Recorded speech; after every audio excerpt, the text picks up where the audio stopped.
Good morning student. जैसे कि आप सब जानते हैं कि हम कॉलेज लेक्चर सीरीज में नेशनल इनकम पढ़ रहे थे और नेशनल इनकम बहुत ही टफेस्ट टॉपिक है, ये हमने कहा था। अब तक शायद आपको इजी लगने लग गया होगा और आपको नेशनल इनकम अच्छे से समझ में आने लग गई होगी। आज हम नेशनल इनकम का लास्ट पार्ट जो कि नेशनल इनकम और उसके मेजरमेंट से रिलेटेड है वो पढ़ेंगे। नेशनल इनकम क्या होता है ये हमने समझ लिया। नेशनल इनकम में कौन कौन से कंपोनेंट्स आते हैं वो हमने समझ लिया। उसके एग्रीगेट समझ लिए, gross, net, domestic, national, GDP, nominal and real में क्या फर्क होता है ये भी हमने पढ़ लिया। आज हम पढ़ेंगे नेशनल इनकम के मेजरमेंट क्या होते हैं। what are the measurement which are required to measure national income and how many measurement are there। तो आज हम मेजरमेंट की बात करें तो नेशनल इनकम को मेजर करने के 3 मेथड होते हैं। 3 मेथड क्यों होते हैं, 2 क्यों नहीं होते और 1 क्यों नहीं होता और 4 क्यों नहीं होते? उसका एक कारण है। देखिए हमारे जो तीनों मेथड है वो नेशनल इनकम के आपस में जुड़े हुए हैं। पहला मेथड है प्रोडक्ट मेथड। प्रोडक्ट मेथड भी बोल सकते हैं, आप इसे वैल्यू एडेड मेथड भी बोल सकते हैं। दूसरा मेथड है इनकम मेथड और तीसरा मेथड है एक्सपेंडिचर मेथड। अब ये ही 3 क्यों मेथड लिए? देखिए प्रोडक्शन करेंगे आप तो प्रोडक्ट मेथड प्रोडक्ट बनाएंगे, प्रोडक्ट को सेल आउट करेंगे तो इनकम होगी, और इनकम होगी किसकी? आपकी खुद की भी और फैक्टर ऑफ प्रोडक्शन मतलब उत्पादन के साधनों की भी। और फिर वो लोग भी अपना सामान खरीदने के लिए खर्चा करेंगे, गुड्स एंड सर्विसेज प्रोड्यूस करेंगे तो वो एक्सपेंडिचर करेंगे तो एक्सपेंडिचर भी होगा। तो ये तीन जो मेथड है ये इकोनॉमी में घूमते रहते हैं। अगर प्रोडक्शन होगा तभी इनकम होगी और तभी एक्सपेंडिचर होगा। एक्सपेंडिचर होगा तो डिमांड बढ़ेगी, डिमांड बढ़ेगी तो फिर लोग प्रोडक्शन करेंगे, फिर प्रोडक्शन करेंगे तो फिर उनकी इनकम और बढ़ेगी, और इनकम बढ़ने से जिन लोगों के पास इनकम है वो एक्सपेंडिचर करेंगे और एक्सपेंडिचर करेंगे तो फिर प्रोडक्शन होगा। तो ये एक साइकिल है जो हमारी इकोनॉमी में घूमती रहती है और इस इकोनॉमी से हमारी नेशनल इनकम जनरेट होती रहती है। तो इस साइकिल के बेसिस पे ही हमने नेशनल इनकम को मेजर करने के 3 मेथड लिए। पहला मेथड था प्रोडक्शन जहां हो रहा है उसको हम प्रोडक्ट मेथड कहते हैं या वैल्यू एडेड मेथड कहते हैं। दूसरा मेथड है इनकम मेथड और तीसरा है हमारा एक्सपेंडिचर मेथड। देखिए प्रोडक्शन हो रहा है, प्रोडक्शन से इनकम हो रही है और इनकम से एक्सपेंडिचर हो रहा है। 3 फेजेस में हमारा circular flow of national income चलता है।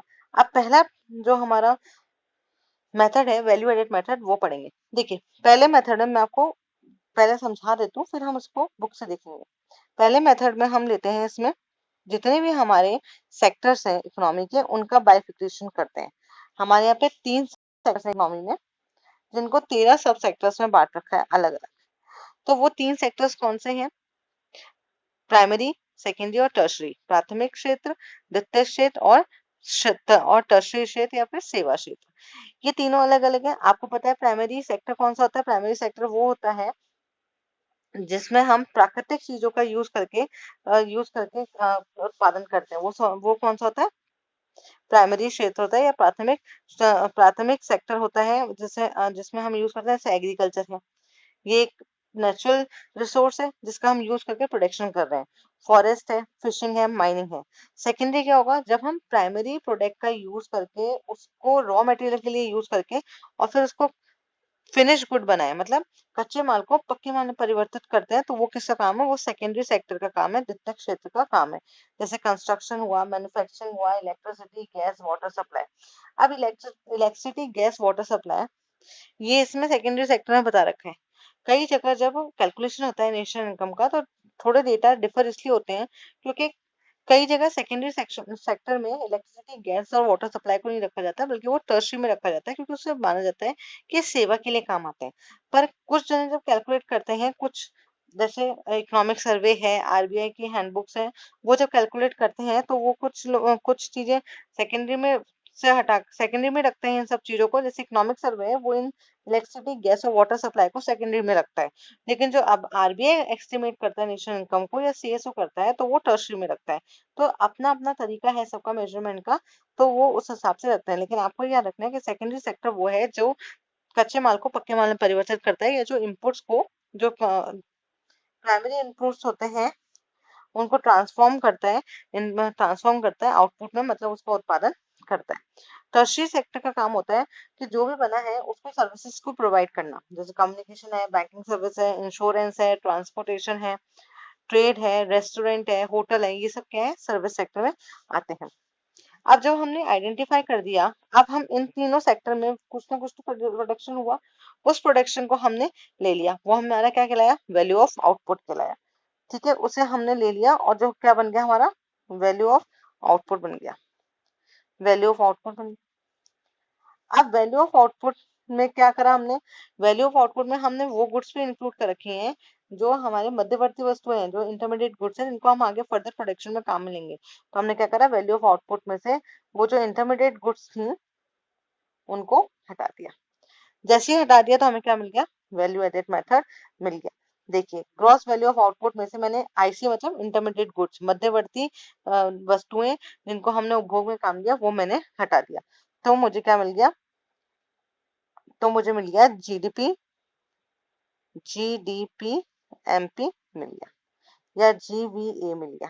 ठीक है, अब जीडीपी से मुझे किस पे आना है, जीडीपी से मुझे डायरेक्ट आना है। अब आप ऐसे याद कर लिए, कल मैंने आपको फॉर्मूलाज बनवाए थे, उसमें आपको मैंने समझाया था, तो अब आप इसको डायरेक्टली कर सकते हैं। देखिए कैसे, जिससे अपने को कंफ्यूजन नहीं हो। जीडीपी एमपी मिल गया अपने को, कैसे मिला, जब हमने वैल्यू ऑफ आउटपुट में से जो भी मध्यवर्ती वस्तुओं का उपभोग था उसको माइनस कर दिया। बाकी कुछ भी चीज आप इसमें याद मत रखिए। फिर अब हमको किस पे आना है, नेशनल इनकम पे। नेशनल इनकम हमारी एनएनपी एफसी मानते हैं हम पुराने तरीके से। ठीक है, अब मैंने आपको बताया था पहला अक्षर अलग होगा, पहला अक्षर क्या है, जी, और यहाँ है एन, मतलब ग्रॉस और नेट। तो जब मैं सकल से शुद्ध पे आऊंगी तो मैं मुझे क्या माइनस करना है, डेप्रिसिएशन माइनस हो गया। फिर हमारी ये दूसरे की बारी, दूसरा अक्षर क्या है, यहाँ पे डी है और यहाँ पे एन है, मतलब मैं घर से बाहर आ रही हूँ, जब घर से बाहर आऊंगी तो क्या होगा, प्लस एन एफ आई है। फिर तीसरा अक्षर हमारा सेम है, चौथा अक्षर क्या है, एमपी और एफसी। तो एमपी क्या था, शहर, और एफसी क्या था, गांव। जब मैं शहर से गांव में जाऊंगी तो क्या होगा, मुझे पे क्या नहीं लगेगा, टैक्स नहीं लगेगा, और मुझे क्या मिलेगी, सब्सिडी मिलेगी। तो हमारा फॉर्मूला क्या बन जाएगा, GDP MP minus depreciation plus NFIA minus IT plus subsidy equals to NNP FC, जो कि हमारी क्या है, राष्ट्र की आय है। ये हमने निकाला वैल्यू एडेड मेथड से। अब हम नेक्स्ट आगे चलते हैं। नेक्स्ट हमारा आता है, ये न्यूमेरिकल है। ये न्यूमेरिकल भी आप बहुत इजीली कर सकते हैं अगर आपको फॉर्मूला याद है। देखिए, पहले इसमें gross value added factor cost निकालना है हमें। तो एमपी दे रखा है, एमपी पे दे रखा है ग्रॉस वैल्यू ऑफ आउटपुट। जब आउटपुट दे रखा है तो हम इसमें से वापस से क्या करेंगे, ग्रॉस वैल्यू ऑफ आउटपुट में से मैं क्या करेंगे, सब्सिडी, एमपी से एफसी आना है तो सब्सिडी तो प्लस हो जाएगी और इनडायरेक्ट टैक्सेस माइनस हो जाएंगे। देखिए, प्लस सब्सिडी हो गई, इनडायरेक्ट टैक्सेस माइनस हो गया, और वैल्यू, और हमें क्या निकालना है, ग्रॉस वैल्यू ऑफ आउटपुट निकालना, मुझे निकालना वैल्यू एडेड। तो वैल्यू ऑफ आउटपुट से एडिट पे आने के लिए हमें क्या करना पड़ता है, वो इंटरमीडिएट गुड्स कंजम्पशन जो होता है, मध्यवर्ती वस्तुओं का जो कंजम्पशन होता है उसको माइनस करना होता है। तो सबसे पहले हम क्या करेंगे, देखो पहले हम क्या करेंगे, हमें दे रखा है जीवीएएमपी। ठीक है, उसमें से मैं क्या निकाल दूंगी, आईसी, मतलब जो मध्यवर्ती वस्तुओं का कंजम्पशन है वो निकाल दूंगी। ठीक है, वो निकालने के बाद मुझे क्या मिलेगा, G D P M P. अब जीडीपी एमपी पे आ गई, जीडीपी एमपी से मुझे कहाँ जाना है, एनएनपी एफसी पर जाना है। तो मैं क्या करूंगी, minus depreciation minus IT plus subsidy. तो मुझे क्या मिल जाएगा, मुझे ग्रॉस वैल्यू एडेड मिल जाएगा इजीली। तो ऐसे आप अपना फॉर्मूला से निकाल सकते हैं अगर आप फॉर्मूले को समझ लें। तो देखिए, जैसे इससे मैं आपको बताती हूँ। देखो उसने क्या करा, gross value of output at MP, तो 10,500 हुआ, 10,500 इसने ले लिया। अब 10,500 में से पहले आप इंटरमीडिएट कंजम्पशन माइनस करो 4,000, कितने बचे, 6,500। 6,500 में से माइनस करो आईटी, कितना बचा, और फिर प्लस कर दो सब्सिडी। तो ये एक बात याद रखिएगा कि इसको सबसे इजीली निकालने का तरीका ये है कि आपने इसको फॉर्मूले में पुट कर लिया, फिर जितने भी माइनस वाले हैं ना उन सबको प्लस कर लो और प्लस वालों को अलग प्लस कर लो, और फिर दोनों को बीच में से डिफरेंस निकाल दो, तो आपका आंसर बिल्कुल सही आएगा। आप निकाल के देखना, अगर फिर आपको थोड़ी सी दिक्कत है तो आप कमेंट बॉक्स में कमेंट कर दीजिएगा, मैं आपको वापस से समझा दूंगी। नेक्स्ट, इसमें प्रिकॉशन क्या क्या लेने होते हैं, प्रोटेक्शन फॉर सेल्फ कंजम्पशन, जो भी सेल्फ कंजम्पशन के लिए हम यूज करते हैं, जो अब हम खा रहे हैं, अभी खा रहे हैं, इस टाइम पे खा रहे हैं, तो वो हमेशा नेशनल इनकम में जुड़ेगा, क्योंकि वो करंट ईयर में जो प्रोडक्शन हुआ, आप उसको अपने काम खाने के लिए यूज करो, चाहे मार्केट में नहीं बेचा, लेकिन आपने अपने खाने के लिए यूज किया, तो वो कहीं ना कहीं तो काउंट होगा ना, तो इसलिए वो इंक्लूड होगा। सेकेंड हैंड गुड्स है, वो इंक्लूड नहीं होंगे, लेकिन उन पे जो कमीशन दिया जाएगा वो इंक्लूड होगा। जैसे आपके पास गाड़ी है, आपने गाड़ी खरीदी थी आज से 5 साल पहले, तो 5 साल पहले वो इंक्लूड हो गई नेशनल इनकम में। लेकिन अगर आप 5 साल बाद वो गाड़ी बेच रहे हो तो वो दोबारा इंक्लूड नहीं होगी, लेकिन उस गाड़ी के बीच में जो कमीशन ले रहा है, जैसे 50,000 का किसी ने कहा मुझे 50,000 रुपए दे देना, मैं आपकी गाड़ी बिकवा दूंगा, तो वो 50,000 रुपए जरूर इंक्लूड होंगे, लेकिन वो गाड़ी का प्रोडक्शन कॉस्ट दोबारा से इंक्लूड नहीं होगी। फिर ब्रोकर का कमीशन मैंने आपको बता दिया, जैसे हम सेकेंड हैंड गुड्स जो भी खरीदते हैं, ब्रोकर का जो कमीशन होता है वो हमेशा इंक्लूड होता है। इंटरमीडिएट गुड्स मतलब जो मध्यवर्ती वस्तुएं हैं वो कभी भी इंक्लूड नहीं होंगी, क्यों? क्योंकि वो तो दोबारा से प्रोडक्शन के काम में यूज होंगी, तो उनको कभी भी हम दोबारा से हम उसको नहीं इंक्लूड करते। वो जब तक इंक्लूड नहीं होगी जब तक आप उसको फाइनली कंज्यूम नहीं कर लो, जब तक हम उसको फाइनली कंज्यूम नहीं कर लेते तब तक वो नहीं इंक्लूड होती है, अगर वो प्रोडक्शन प्रोसेस में फर्दर चलती रहती है। ठीक है, और आपकी घर में जो भी काम कर रहे हैं, आपकी जैसे हाउस वाइफ है या कोई भी आपके लिए कोई भी काम कर रहा है, वो भी नेशनल इनकम में इंक्लूड नहीं होता। ये आपका हुआ एक मेथड जिसको हमने कहा वैल्यू एडेड मेथड। तो वैल्यू एडेड मेथड में हमने क्या क्या किया? सबसे पहले हमने तीनों सेक्टर्स को आइडेंटिफाई किया, 3 सेक्टर है, प्राइमरी सेकेंडरी टर्शरी। उसके बाद हमने क्या करा, उसमें उनको उनके जो उनको प्रोडक्शन हुआ उसको हमने प्लस किया, तो हमें क्या मिला? ग्रॉस वैल्यू ऑफ आउटपुट मिला। ग्रॉस वैल्यू ऑफ आउटपुट से मुझे किस पे आना है? वैल्यू एडेड पे आना है, तो मैं माइनस कर दूंगी मध्यवर्ती वस्तुओं से जो मुझे उपभोग किया उसको माइनस कर दूंगी, मतलब माइनस इंटरमीडिएट गुड्स। ठीक है, वो करने के बाद मुझे क्या मिलेगा? मुझे जीडीपी एमपी मिल जाएगा, मतलब सकल सकल सकल घरेलू उत्पाद बाजार कीमत में मिल जाएगा। अब सकल से मुझे किस पे आना है? पहले शुद्ध पे आना है, तो शुद्ध पे आना है तो मुझे माइनस मूल्यह्रास करना पड़ेगा, डेप्रिसिएशन करना पड़ेगा। फिर मुझे घरेलू से राष्ट्र पे आना है, तो मुझे प्लस एनएफआईए करना पड़ेगा। फिर मुझे बाजार कीमत से या मार्केट प्राइस से मुझे फैक्टर कॉस्ट पे आना है, साधन लागत पे आना है, तो मुझे आईटी माइनस करना पड़ेगा और सब्सिडी प्लस करना पड़ेगा। अब आपका नेक्स्ट मेथड आया इनकम मेथड। इनकम मेथड मैंने आपको बताया था कि जो फैक्टर ऑफ प्रोडक्शन है उनको जो भी इनकम मिलती है वो इनकम मेथड में शामिल की जाती है। तो वैसे ही करेंगे, हम पहले सेक्टर्स को डिवाइड करेंगे। 3 सेक्टर बताए इकोनॉमी में, प्राइमरी, सेकेंडरी और टर्शरी। डिवीजन करके लिख दें। फिर हम एस्टिमेट करेंगे factor income paid only by the production units in the industrial sector. तो जो भी सबको जो पैसे मिले फैक्टर ऑफ इनकम को काम करने के लिए, वो क्या क्या? तो हमारे फैक्टर ऑफ प्रोडक्शन क्या थे? चार थे, हम पढ़ते हैं। एक तो लैंड, लेबर, कैपिटल और एंटरप्रेन्योर। अब इनको जो इनकम मिली, लैंड को क्या मिला? रेंट मिला। ठीक है, फिर लेबर को क्या मिला? कंपनसेशन ऑफ एम्प्लॉयज मिला। ठीक है, या वेजेस मिले। कैपिटल पे क्या मिला? इंटरेस्ट मिला। और प्रॉफिट और एंटरप्रेन्योर को क्या मिला? प्रॉफिट मिला। तो ये चार तो हमने इंक्लूड कर लिया इसमें।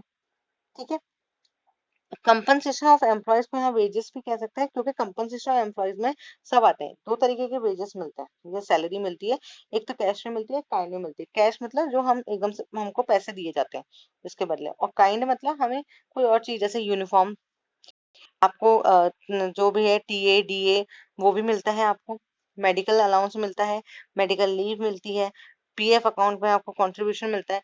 तो ये सब चीजें इसमें इंक्लूड की जाती हैं। तो ये आया आपका, ये है आपका लेबर का पार्ट, ये लेबर का पार्ट है, ये लैंड का पार्ट है, ये कैपिटल का पार्ट है, ये एंटरप्रेन्योर का पार्ट है। अब ये जो आई mix income of self employed, इसका क्या मतलब है? देखिए, क्या होता है कि कभी कभी उत्पादन के साधन हमने माना कि 4 होते हैं, लेकिन कभी कभी हम ही उत्पादन के साधन बन जाते हैं। सपोज करिए मैंने अपने घर में एक कोचिंग सेंटर खोला। उस कोचिंग सेंटर में मैंने अपने मतलब जहाँ सेंटर खोला वहां पे पूरा रूम लिया, उस रूम में सारी बेंचेस वगैरह रखी हैं, बच्चे आते हैं पढ़ने, इलेक्ट्रिसिटी बिल और सब जाते हैं। ठीक है, अब आपने उस जगह पे किराए किराए पे लेते अगर वो रूम, तो आप अपने आप को किराया थोड़ा ना दोगे, क्योंकि वो आपके घर में है, तो आप अपने को किराया नहीं दोगे। दूसरा, आप मेहनत कर रहे हो, बच्चों को पढ़ा रहे हो, तो आप अपने आप को सैलरी नहीं दोगे। ठीक है, फिर आपको उससे जो प्रॉफिट हो रहा है, जो वो उस प्रॉफिट का हिसाब नहीं रख पाओगे, उससे इलेक्ट्रिसिटी बिल, वाटर बिल जो जा रहे हैं वो भी आपके पास से ही जा रहे हैं।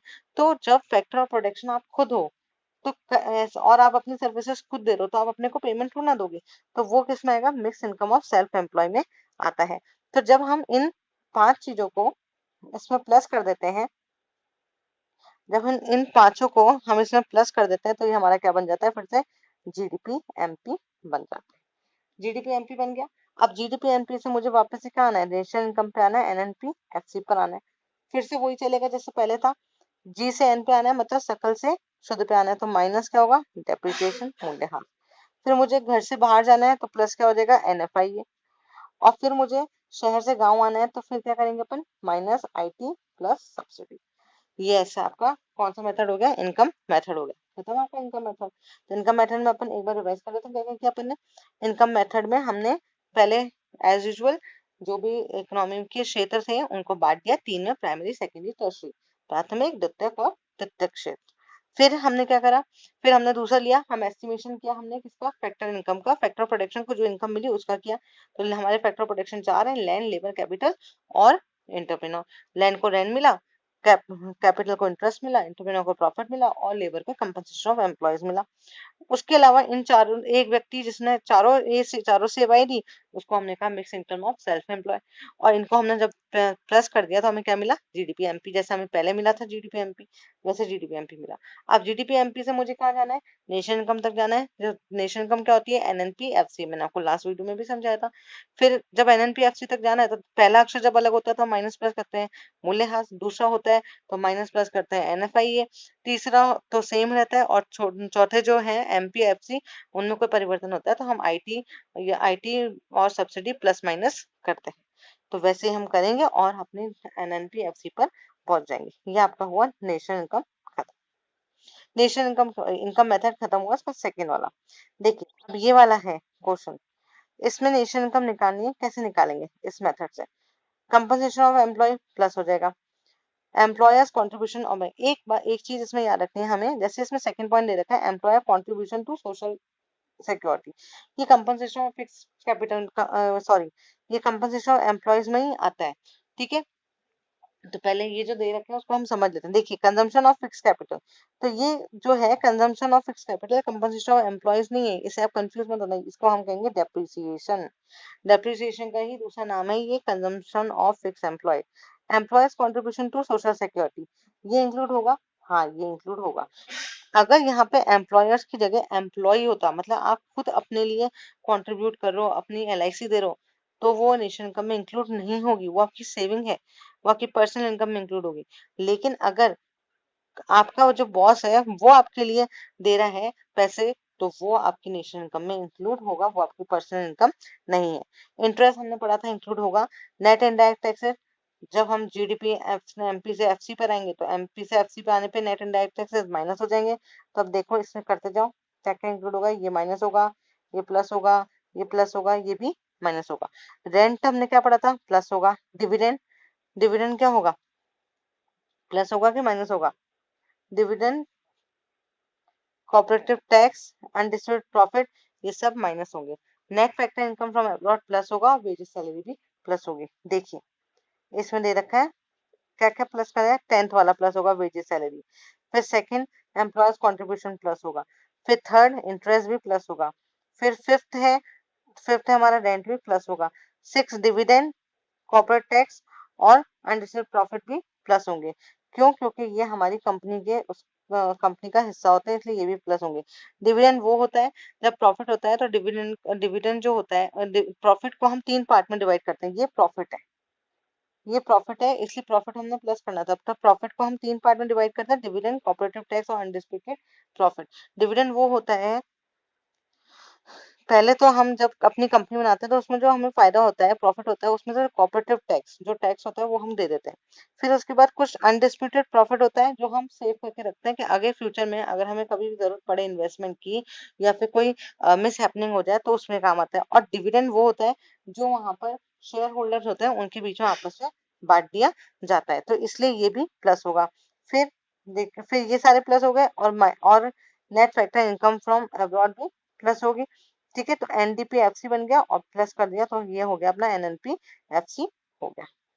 यहाँ पे ये बुक में थोड़ी गलती है, यहाँ पे MP होना चाहिए, MP minus MP plus NFI है करा, तो ये हो गया अपना NDPFC हो गया। आई होप आपको समझ आया होगा। तो इसमें इनकम मेथड में कभी कभी क्या होता है, इसको मतलब अलग तरीके से इसको एक्सप्लेन मतलब बताया जाता है। कभी कभी ऐसे टर्मिनोलॉजीज आ जाती हैं जो आपको कंफ्यूज कर देती हैं, तो आपको कंफ्यूज नहीं होना है। कंपनसेशन ऑफ फिक्स एम्प्लॉय का मतलब होता है कैपिटल का मतलब होता है डेप्रिसिएशन। फिर ये एम्प्लॉयर्स वाला हो गया, फिर उसके बाद ये इंटरेस्ट, इनडायरेक्ट टैक्सेस, रेंट, और ये जो तीनों हैं ये तीनों पार्ट हुए हमारे, ये तीनों पार्ट है हमारे, सॉरी, ये तीनों हमारे पार्ट है प्रॉफिट के। ये हमें याद रखना है कि प्रॉफिट को तीन पार्ट्स में डिवाइड किया जाता है, डिविडेंड, कॉर्पोरेट टैक्स और अनडिस्प्यूटेड प्रॉफिट। ये आपका कंप्लीट हो गया। अब इसमें क्या क्या प्रिकॉशन ले सकते हैं, वही कंपनसेशन ऑफ एम्प्लॉयज हम लेंगे, दोनों तरीके से लेंगे, कैश में जो मिलेगा, काइंड में जो मिलेगा, दोनों इंक्लूड होगा। ठीक है। एस्टिमेटिंग, हम इंटरेस्ट लेंगे तो इंटरेस्ट इंक्लूड करेंगे, लेकिन हम किसी कंजम्पशन या पर्सनल यूज के लिए तो हम उसको इंक्लूड नहीं करेंगे, लेकिन अगर प्रोडक्शन के लिए हम दे रहे हैं तो हम इंक्लूड करेंगे। गिफ्ट, डोनेशन, चैरिटीज, टैक्सेस, ये सब इसमें पार्ट नहीं होता। क्यों? क्योंकि गिफ्ट, डोनेशन आपका ट्रांसफर पेमेंट है, और ट्रांसफर पेमेंट को हम कहते हैं रिसीव पेमेंट, जो हमें बिना मेहनत के मिला है। नेशनल इनकम वही जुड़ेगी जिसमें हम प्रोडक्शन में कोई अपना कंट्रीब्यूशन देते हैं, उसमें मेहनत करते हैं, उसको हम अर्न करते हैं। और मतलब पैसा, आप मेहनत करो पैसा मिले, वो आपके नेशनल इनकम का पार्ट है। लेकिन आप बिना अर्न करे आपको पैसा मिले, वो आपके नेशनल इनकम का पार्ट नहीं है, वो ट्रांसफर पेमेंट कहलाते हैं। और ट्रांसफर पेमेंट जैसे चार तरीके के होते हैं, एक तो बिजनेस ट्रांसफर पेमेंट होते हैं, गवर्नमेंट होते हैं, पर्सनल होते हैं, और फॉरेन होते हैं। तो जो गिफ्ट, डोनेशंस, चैरिटीज वगैरह से आपको प्राप्त होते हैं, वो सब ट्रांसफर पेमेंट होते हैं, और वो नेशनल इनकम का पार्ट नहीं होते, लेकिन वो हमारी पर्सनल इनकम का पार्ट होते हैं। और सेकंड हैंड गुड से हमें जो भी मिलेगा, वो जो भी है वो इंक्लूड नहीं होगा नेशनल इनकम में, लेकिन उससे जो कमीशन मिलेगा वो इंक्लूड होगा। नेक्स्ट आता है आपका final expenditure method. Final expenditure method में मैंने आपको एक फॉर्मूला बताया था शुरू शुरू में, जो कीन से लिया था। वो फॉर्मूला क्या है हमारा? वो हमारा फॉर्मूला है C plus I plus G plus X minus M. ये पूरा आपका एक्सपेंडिचर मेथड है। C मतलब जो भी हम कंजम्पशन पर पैसा खर्च करते हैं, वो सब किस में आएगा? सी में आएगा। ठीक है। कंजम्पशन में कुछ भी ड्यूरेबल गुड्स पे, नॉन ड्यूरेबल गुड्स से, मतलब खाने पीने की चीजों पे, किसी पे भी खर्च करें, वो हमारे कंजम्पशन में। इन्वेस्टमेंट क्या? मकान बनवा रहे हो आप, ठीक है, कोई भी कंस्ट्रक्शन वर्क करा रहे हो, जो भी आप कोई प्रोडक्शन का काम करो, नई मशीनें खरीदो, वो सब किस में आएगा? इन्वेस्टमेंट में। गवर्नमेंट क्या कर रही है? गवर्नमेंट दो तरीके से एक्सपेंडिचर करती है, एक तो हाउस होल्ड के लिए करती है, और एक इंडस्ट्रीज के लिए करती है।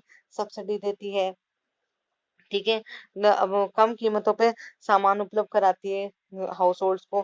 ठीक है, तो वो सब आया गवर्नमेंट एक्सपेंडिचर। और एक्स माइनस एम क्या है हमारे? शुद्ध निवेश, निवेश सॉरी, शुद्ध निर्यात कहते हैं, नेट एक्सपोर्ट कहते हैं। कि आप निर्यात और आयात पे भी खर्चा कर रहे हो, तो वो भी इसमें इंक्लूड होगा। तो हमारा एक्सपेंडिचर मेथड क्या कहलाता है? हमारा एक्सपेंडिचर मेथड बना है C plus I plus G plus X minus M. आपको ये फॉर्मूले को देखकर कुछ याद आया होगा। अगर हम ये तीनों लेंगे सिर्फ, तो ये हमारी कौन सी अर्थव्यवस्था थी? बंद अर्थव्यवस्था। और अगर हम इन चारों को लेंगे तो वो कौन सी अर्थव्यवस्था कहलाएगी? खुली अर्थव्यवस्था। जो मैंने आपको समझाया था कि बंद अर्थव्यवस्था वो होती है जिसमें हम आयात निर्यात नहीं करते, और खुली अर्थव्यवस्था वो होती है जिसमें हम आयात निर्यात भी करते हैं। तो ये आपका एक्सपेंडिचर मेथड हो गया। अब इसे एक बार समझ लेते हैं। हमने क्या करा? फाइनल प्रोडक्ट लिया, private final consumption expenditure, government final gross investment और नेट एक्सपोर्ट बता दिया। C प्लस, देखिए इसके आगे भी लिख लीजिए, C G I X minus M. C plus I plus G plus X minus M लिया। फिर हमें क्या मिला? जब हमने इन चारों को प्लस कर दिया, इन चारों को हमने जब प्लस कर दिया तो हमें मिला GDP MP। अब आपको वापस से GDP MP पे कहाँ आना है? NNP FC पर आना है। तो हम क्या करेंगे? पहला अक्षर अलग है तो माइनस डेप्रिसिएशन माइनस मूल्यह्रास हो गया। फिर मुझे घर से बाहर जाना है तो प्लस NFI हो गया। तीसरा अक्षर हमारा सेम है, और चौथा अक्षर MP से FC, मतलब शहर से गांव आना है। जब हमें शहर से गांव आना होता है तो माइनस IT होता है और प्लस सब्सिडी होता है, तो हमारी इंटरेस्ट है निकल जाएगी। ये आपका पूरा कंप्लीट हो गया राष्ट्रीय का। अब देखिए इसमें भी नेशनल इनकम कैसे निकाली, इसमें हमने पढ़ा है अभी। ये हमारा C हुआ, ठीक है। कंजम्पशन ऑफ फिक्स कैपिटल क्या है हमारा? डेप्रिसिएशन, ऊपर पढ़ के रहे थे हम। ये हमारा I हुआ। चेंज इन स्टॉक भी आएगा इसमें, गवर्नमेंट का एक्सपेंडिचर आएगा, ठीक है। और net factor income from abroad भी इसमें शामिल की जाएगी, और वेजेस एंड सैलरी इसमें नहीं आएगी। ये आपको कंफ्यूज करने के लिए दे दिया गया है, ये इसका पार्ट नहीं है, ये इनकम मेथड में आएगा। तो आपको याद रखना है कि कौन किसका पार्ट है। ऐसे पर्सनल कंजम्पशन एक्सपेंडिचर ये C का पार्ट है, ये आएगा इसमें।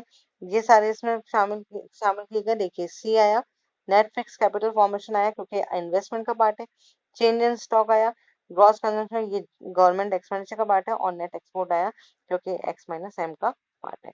सी plus I plus G plus X minus M हो गया, ये इन दोनों एक साथ है तो ये आई का पार्ट है और हमने इसे प्लस कर दिया। फिर हमने क्या करा कि हमें क्या हमें हमें हमने इसको प्लस करा, फिर माइनस आई टी करा, माइनस डेप्रिसिएशन करा और फिर हमने plus N F I A करा तो हमें N N P F C मिल गया।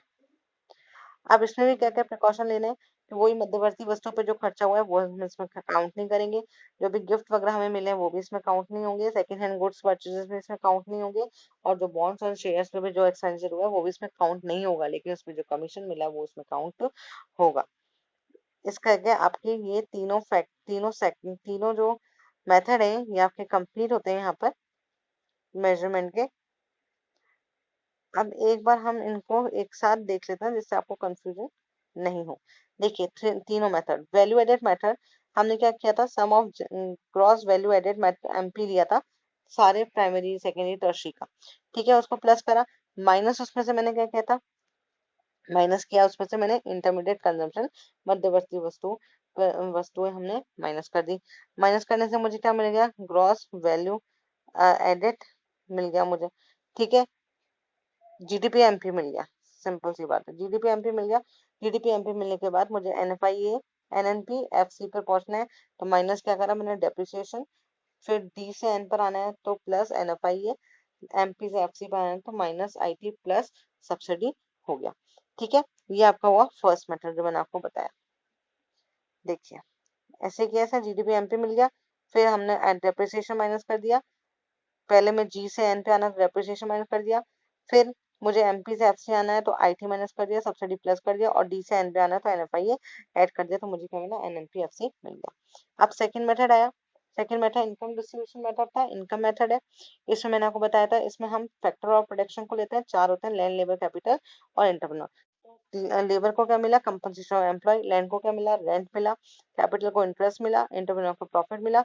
और इन सब एक ही जने ने सबका मिलकर काम किया तो mix income from self employ मिला। तो ये हमारे चारों मिला के क्या हो गया अपने आप ही, जीडीपी एमपी। अब ये जीडीपी एमपी हो गए। अब हमें वापस से क्या करना है, इसको हमें कहाँ आना है, एनएनपी एफसी पे आना है। तो हम माइनस क्या करेंगे, डेप्रिसिएशन, माइनस डेप्रिसिएशन कर दिया, ठीक है। माइनस इसने गलत कर रखा है, माइनस होगा यहाँ, माइनस डेप्रिसिएशन होगा, माइनस माइनस डेप्रिसिएशन होगा। फिर आप एमपी से किस पे जा रहे हो, एफसी पर, तो माइनस आईटी होगा और प्लस सब्सिडी होगा।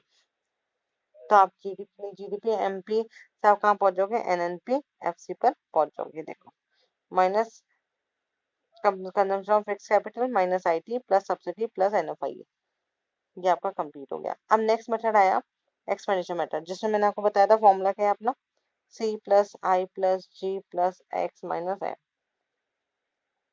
अब सी में प्राइवेट फाइनल कंजम्पशन आ गया, गवर्नमेंट एक्सपेंडिचर आ गया, domestic capital formation, gross investment आ गया और नेट एक्सपोर्ट आ गया। तो ये हमारा क्या बन गया, जीडीपी एमपी बन गया। अब वापस जीडीपी एमपी से मुझे एनएनपीएफसी पे जाना है तो पहला अक्षर जी है, दूसरा अक्षर यहाँ पे पहला अक्षर एन है, मुझे क्या करना है, किस पे जाना है, एनएनपीएफसी पे जाना है। तो पहला अक्षर जी से एन पे जाना है तो माइनस डेप्रिसिएशन, डी से एन पे जाना है मतलब घर से बाहर जाना है तो एनएफआई है। तीसरा अक्षर सेम है। चौथा अक्षर एमपी से एफसी पे जाना है मतलब शहर से गांव जाना है। जब शहर से गांव जाएंगे तो मेरे पास कोई पैसे नहीं बचे तो मेरे पे क्या नहीं लगेगा, टैक्स नहीं लगेगा और मुझे क्या मिलेगी, सब्सिडी मिलेगी। तो मुझे क्या मिल गया, एनएनपीएफसी नेशनल इनकम राष्ट्रीय आय प्राप्त होगी। ये आपके तीनों मेथड है। आई होप आपको समझ आए होंगे। लिखने का तरीका बस यही है कि आपको ये याद रखना है कि आपको तीनों मेथड में सबसे पहले तो ये बताना है कि हमारे इकोनॉमी में तीन सेक्टर्स हैं। फिर उसके बाद आपको जीडीपी एमपी निकालना है। जीडीपी एमपी निकालने का है तो जीडीपी एमपी निकालने के लिए आपको, देखिए आप पहले ये बना लीजिए, तीन ऐसे बना लीजिए। जीडीपी एमपी निकालने के लिए पहला मेथड है वैल्यू एडेड, दूसरा है इनकम और तीसरा है एक्सपेंडिचर मेथड। तो आपको ये याद रखना है कि पहले मेथड में अगर आप निकालोगे तो क्या करोगे कि आपका जो जीवीए निकला है उसमें से आईसी को माइनस कर दोगे तो आपको क्या मिल जाएगा, जीडीपी एमपी मिल जाएगा। वैल्यू ऑफ आउटपुट में से आईसी माइनस हो जाएगा, मतलब इंटरमीडिएट कंजम्पशन, तो हमको जीडीपी मिल जाएगा। जीडीपी से मुझे किस पे आना है, एनएनपीएफसी पर आना है, तो मैं वही सब फॉलो करूंगी। जी से एन पे आना है तो मूल्यह्रास माइनस कर दूंगी, डी से एन पर आना है तो एनएफआई प्लस कर दूंगी, और एफ एमपी से एफसी पर आना है तो शहर से गांव आईटी प्लस, आईटी माइनस और सब्सिडी प्लस। इनकम मेथड अब मुझे याद रखना है कि इनकम इनकम मेथड में चारों फैक्टर प्रोडक्शन है, लैंड, लेबर, कैपिटल और एंटरप्रेन्योर। तो लैंड को मिलेगा रेंट, लेबर को मिलेंगे वेजेस मतलब कंपनसेशन एम्प्लॉयज, और कैपिटल को मिलेगा इंटरेस्ट, और एंटरप्रेन्योर को मिलेगा प्रॉफिट। और लास्ट बचा अपना एमएससी मतलब mix income from self employ. तो इसको हम ऐड कर देंगे, जब ऐड कर देंगे तो हमें क्या मिल जाएगा, जीडीपी एमपी मिल जाएगा। और वापस जीडीपी एमपी से मुझे कहाँ आना है, एनएनपी एफसी पे आना है, तो माइनस डेप्रिसिएशन प्लस एनएफआईए और माइनस आईटी प्लस सब्सिडी कर एनएनपी एफसी इंडस्ट्रियल पे आ जाऊंगी। फिर लास्ट मेथड अपना एक्सपेंडिचर, इसमें हमको याद रखना C plus I plus G plus X minus M. Change in stock या कुछ भी फिक्स कैपिटल में कोई चेंज, तो वो सब इन्वेस्टमेंट में आएगा। और कंजम्पशन ऑफ फिक्स कैपिटल का मतलब डेप्रिसिएशन होता है, ये आपको याद रखना है। फिर ये जब हमने जोड़ दिया तो हमें क्या मिलेगा, फिर से जीडीपी एमपी मिलेगा, और मुझे जीडीपी एमपी से वापस से एनएनपीएफसी पे आना है, minus depreciation plus NFIA minus IT और प्लस सब्सिडी। बस आप एक बार इसको अच्छे से दिमाग में बिठा लेंगे तो आपको कोई भी दिक्कत नहीं आएगी, आपको सारे मेथड एक साथ क्लियर हो जाएंगे। तो इसी के साथ आज हम ओवर करते हैं। कल नेक्स्ट क्लास में जो बचे हुए कुछ एग्रीगेट्स अगर होंगे तो मैं आपको करा दूंगी, और अगर नहीं होंगे तो फिर हम आगे कोई नया टॉपिक पढ़ेंगे। अगर आप कोई नया टॉपिक समझना चाहते हैं तो प्लीज कमेंट बॉक्स में कमेंट कर दीजिएगा। आई होप आपको नेशनल इनकम अच्छे से समझ आई होगी, उसके न्यूमेरिकल समझ में आए होंगे, और अगर कोई इशू आए तो please comment. If you like my video, please share and subscribe. Thank you so much.